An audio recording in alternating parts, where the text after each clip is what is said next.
ચાલો આપણે જોવાનું છે ત્રિકોણમિતિ. શું જોવાનું છે? ત્રિકોણમિતિ.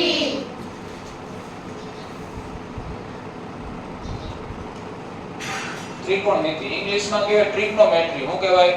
ત્રિકોણમિતિ.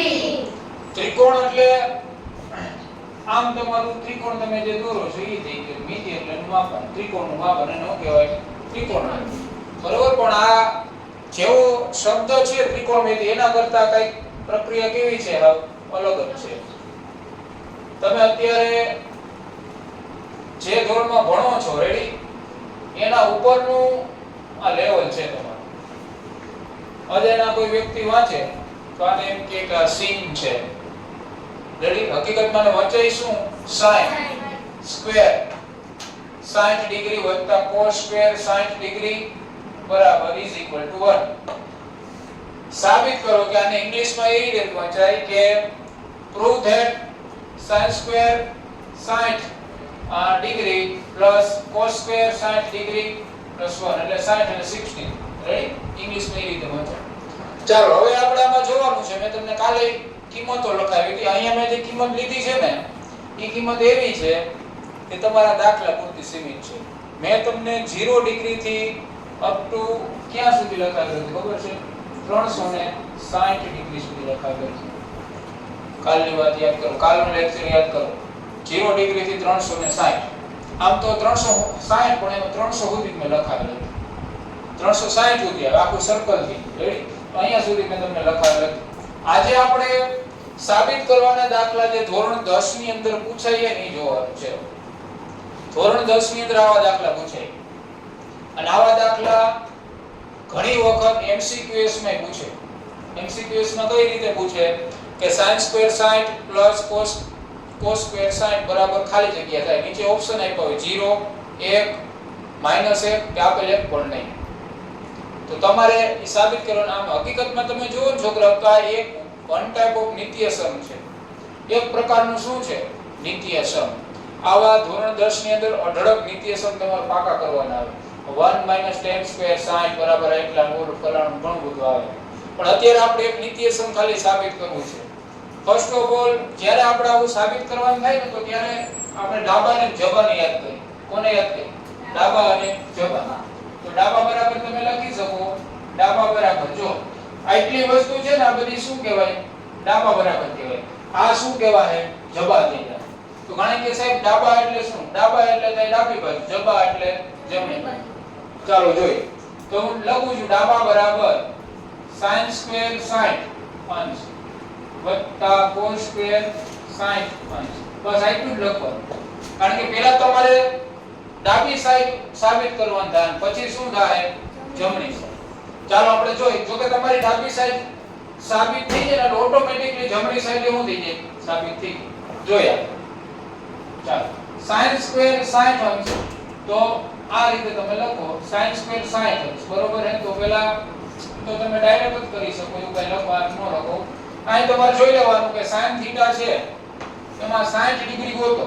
અહીંથી આમ તમે નીચે જાવ પહેલા 0 1 ના છેદમાં 2 ને √3 ના છેદમાં 2 અને 60 ડિગ્રી એવી. તો તમારે કઈ વેલ્યુ લખવાનું થાય? √3 ના છેદમાં 2. તો અહીં લખી નાખું √3 ના છેદમાં 2. હવે જો મને વર્ગ દેખાય છે તો મારે શું કરવું પડે? વર્ગ. બરોબર? પછી શું છે? તો કે વત્તા છે તો વત્તા કરીશ. cos સ્ક્વેર 60 તો cos સ્ક્વેર એટલે cos મને અહીં દેખાય છે. ઈ 60 એટલે આ થાય.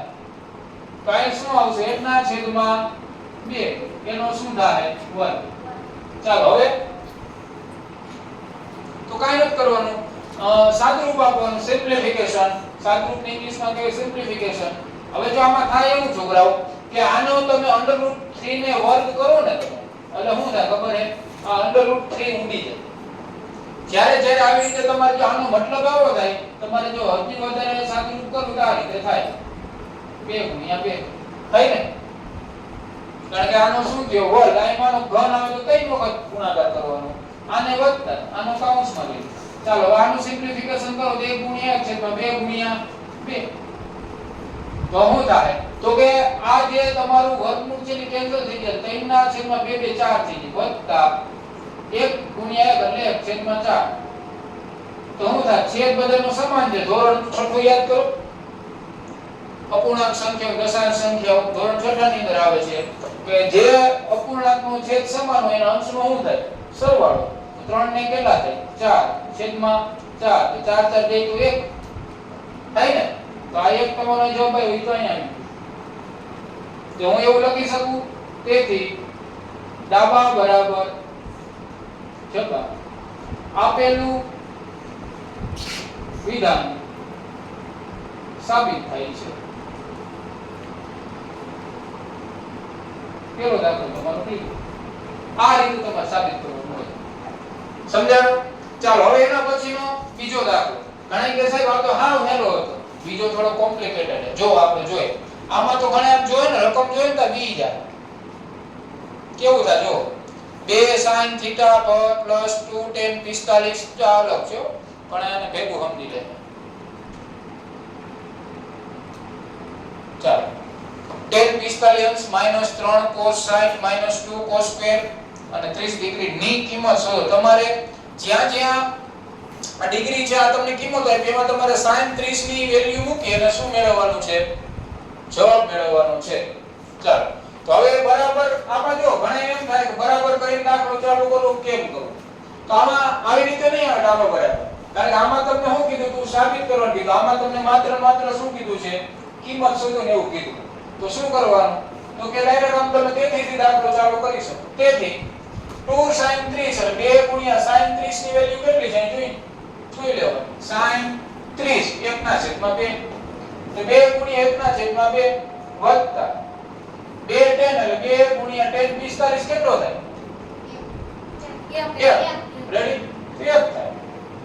માઈનસ 3 cos 60 3 cos અને 60 હતો. 3 લખીને કે cos 60 કેટલો થાય? cos આવ્યું. અને આ 60 1/2 તો 3 ગુણ્યા 1/2 કેટલા આવે? 2. આમાં નો સમજે તો કાઉન્સ કરી નાખો એટલે તમને વધારે ખ્યાલ આવે. ચાલો અને અહીં બરાબર કરી તમારે દાખલો કરવો હોય તો પણ તમે કરી શકો. ચાલો બરાબર મૂકી દઉં સરળતા માટે. ચાલો હવે તો કે માઈનસ આની વેલ્યુ આવી ગઈ આપણી પાસે 2 છે. તો 2 ગુણ્યા cos સ્ક્વેર 30 તો cos ની કિંમત કેટલી છે? cos અને 30 એટલે આ એનો વર્ગ એટલે √3 ના છેદમાં 2. પણ એનો તમારે શું કરવાનું છે? વર્ગ કરવાનો. આમાં જો બીજે ક્યાંય વર્ગ કે એવું કાઈ નથી એવું જો. આમાં એક જગ્યાએ શું આવ્યો? વર્ગ. તો cos 30 ની કિંમત તમારે જોઈ લેવાની કે cos આવ્યો, cos θ આવ્યો અને 30 ની કિંમત અહીંયા એટલી છે. તો આ રીતે તમે મૂકી દો થઈ જાય. ચાલો હવે તમે જે તમારે કિંમત આમાં કોષ્ટકમાંથી મૂકવા નથી ની તો મૂકી દીધી. હવે તમારે શું કરવાનું જોજો હાવ દેશી. તો કે જેનો આનો જ્યાં છેદ ઉડે ને એના છેદ ઉડાડવાના અને જેનું સાદરૂપ દઈ શકો ને એનું સાદરૂપ દેવાનું. કઈ રીતે? તમે જો તો બબે ઉડી જાજો. હે તો અહીંયા કેટલા વધે? 1. પછી આ વત્તાની નિશાની અહીં 2 * 2 થઈ જજો. થાય. પછી અહીં શું થાય? માઈનસ 3 ગુણ્યા 1 થાય છેદમાં 2. થાય કે ન થાય? ચાલો ત્યાર પછી આટલું પતી ગયું આનું પતી ગયું. હવે આ માઈનસ આવી ગઈ. 2 એમ ના એમ 2 ગુણ્યા હવે જો પાછો નિયમ અહીંયા આવડવા લાગુ પડે જો. તો કેટલો જવાબ આવશે? 3/4 થાય ને? હજી જો તમારે એમાં એક સ્ટેપ વધારવું હોય તો તમે વધારી શકો. અહીં બબે ઉડાડી નાખવાના જો આમ મોટો આંકડો અહીંયા છેદ ઉડે એટલે 2 અહીંયા આવી. તો આખેમાં તમારું કેવું બનશે? આ રીતનું બનશે 1/2 માઈનસ 3/2 માઈનસ શું થાય? 3/2 થાય. ચાલો બરાબર કરી દાખલો ચાલુ કરો. હવે 2 ને કેટલા થાય? 3 થઈ જાય. તો 3 - 3/2 - 3/2 થાય. હવે પાછું ધોરણ 6 નું યાદ કરો. જો આના છેદમાં કાઈ છે નહીં. છે કાઈ? આ કેટલા હોય? 1. હા 1 હોય. કેટલા હોય? 1. તમે બે રીતે દાખલો કરી શકો છોકરાઓ. કાં તો 1 2 2 નો લસા લેવાનો. કોણ મને કહેશે 1 અને 2 નો લસા કેટલો થાય? 2 થાય ભાઈ. 4 ન થાય. 2 થાય. 2 * 2 આનો લસા 2 થાય. અને જો આમે લસાની રીતે તમને કીધું અને જો ડાયરેક્ટ તમારે સાદુરૂપ આપવું હોય ને તો તમે ડાયરેક્ટ આનો 3 ગુણાકાર કરીને કરી શકો. પણ કે કેમ ચાલો કરી લાંબો લીટો કરો છેદમાં કેટલા મૂકશો 2 મૂકી દો. હવે આનો આમ કરો 2 તેરી 6 પૂરું માઈનસ 3 ના 3 3 ના 3. હવે સાદુરૂપ આપો ચાલો શું થાશે તો કે જો 6 n ના m 3 ને 3 માઈનસ માઈનસ કેવા થઈ જાય પ્લસ માઈનસ માઈનસ પ્લસ થાય 3 ને 3 6. ચાલો 6 તો મે લખી નાખ્યો પણ નિશાની કેવી આવશે મોટા આંકડા. મોટો આંકડો કોણ છે તો 3 માં બે હરખા જ છે ગમે એનો મોટો આંકડો ગણી શકો એટલે 6 છેદમાં 2. ચાલો 6 માં 6 જાય કેટલા મળે 0 0 છેદમાં 2 0 ભાગ્યા 2 એટલે કેટલા થાય 0. કિંમત કેટલી મળે 0 મળે. દાખલો પૂરો. ચાલો હજી આમાં કોઈને નો સમજાણું હોય તો મને કહો. રેડી? આ દાખલાની અંદર તમને કાઈ ન સમજાણું હોય તો કહો. આ તો નિત્ય સમ છે આપણે નિત્ય સમ સાબિત કર્યું. રેડી? આની અંદર બધી કિંમત મૂકી દીધી. ફરી એક વખત ફાસ્ટ રિવીઝન તમને કરાવું છું. ડાબા બરાબર sin² sin + cos² sin આપેલા કોષ્ટકમાંથી શું મૂકવાની એની કિંમત મૂકવાની. કિંમત મૂકીને એનું સાદુરૂપ આપવાનું. એક ખાસ નિયમ આ એક યાદ રાખજો કે √3 ના 3 × √3 કરશો ને એટલે શું થાય તો કે આ વર્ગમૂળ તમારું નીકળી જાય. કારણ કે બે વખત જ્યારે ભેગું થાય ને વર્ગ થાય ને કોઈ પણ વર્ગમૂળની અંદર કિંમત છે એનો વર્ગ કરો ને એટલે મૂળ સંખ્યા પોતે મળે. આવો નિયમ છે. યાદ રાખો. ધોરણ 8 ની અંદર તમે ભણશો ત્યારે વર્ગ અને વર્ગમૂળ નામનું ચેપ્ટર આવશે, ઘન અને ઘનમૂળ નામનું ચેપ્ટર આવશે. અને આ તમને ખબર જ છે કે આનો વર્ગ કરો 1 નો વર્ગ 1 ને 2 નો વર્ગ 4 1 * 1 છેદમાં 2 * 2 4/4. આ બધાયનું તમે કરો છેદ સમાલ અંશનો સરવાળો કરો એટલે 4 ના ભાગ્યા 4. કારણ કે 4/4 છે બધું ઉડી જાય 0 કોઈ દી ન આવે. ભાગાકારમાં ઉપર નીચે સરખાઈ ઉડે ને 1 જવાબ આવે. સમજાય છે? આ નિયમ યાદ રાખો. પછી આ આખેથી મારી પાસે શું હતી રકમ હતી. આ રકમની અંદર મેં શું કર્યું તો કે ખાલી મેં આપેલા કોષ્ટકમાંથી કિંમત મૂકી છે ને હા તમારે આવા દાખલા કરવા માટે આ બધી તમારી કિંમતો યાદ રાખવી પડે. ધોરણ 10 ની અંદર 0 ડિગ્રી થી 90 ડિગ્રી સુધીની કિંમતો તમારે શું કરવી પડે યાદ રાખવી પડે તો દાખલો થાય. બાકી બોલો રામાપીરની જે નહીં લેવો. કારણ કે જો તમને કિંમત જ નથી આવડતી બરોબર આની કઈ તમને sin ની કેટલી વેલ્યુ થઈ sin 30 ની કેટલી વેલ્યુ થઈ તમને ખ્યાલ જ નથી તો તમારી કિંમત મેળવી કઈ રીતે શકો ઇમ્પોસિબલ. પહેલા કિંમત બાકી કરવી પડે. પછી આની અંદર તમારે કિંમતને પ્લોટ કરવાની અને પ્લોટ કરી શું કરવાનું સાદુરૂપ આપવાનું. સાદુરૂપ આપવાનો ખાસ એક લસાઅમાં ભૂલ ન થાય ત્યાર પછી પ્લસ માઈનસ કરો ને એમાંય ભૂલ ન થાય ને એની ધ્યાન રાખો. નકર તમે આખું પેપર 3 કલાકનું પૂરું કરો તો છેલ્લા સુધી જવાબ ન આવે. નામના સ્ટેપના જ માર્ક હોય. આટલું તો ભણો એટલે 1 માર્ક મળે. ત્યાંથી અહીંથી પાછો એટલું કરો 1 માર્ક મળે. ત્યાંથી એટલું કરો 1 માર્ક. બસ 3 માર્કમાં દાખલો પૂછો. અને બહુ ઇમ્પોર્ટન્ટ દાખલા આ પૂછાય એવા છે. આજે કાલે જ ગણિતનું પેપર હતું 9મા વાળા તો 10મા વાળા બેને બેમાંથી એકને હતું. એમાં આવો એક દાખલો પૂછાયેલો છે.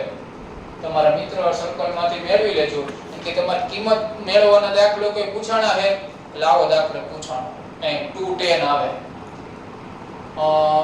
210 એમ કંઈક સમથિંગ કંઈક રકમ છે અને એની કિંમત શોધવાની 2 કે 3 માર્કમાં પૂછાયેલું છે. અને એનું પેપર હું જોતો હતો એક વિદ્યાર્થીને સંપૂર્ણ માર્ક છે વિભાગ સી માં કંઈક 15 માંથી 15 છે. આવો એ સારી બાબત કહેવાય. કહેવાનો મતલબ મારો એટલો છે કે આ તમે જે આમાં કિંમત મૂકો ને એનું પાછું કિંમત મૂકે તમને દાખલો નહીં થાય સાદુરૂપ આપતા આવડવું જોઈએ. રેડી? ચાલો અહીંયા સુધી આપણે રાખીએ.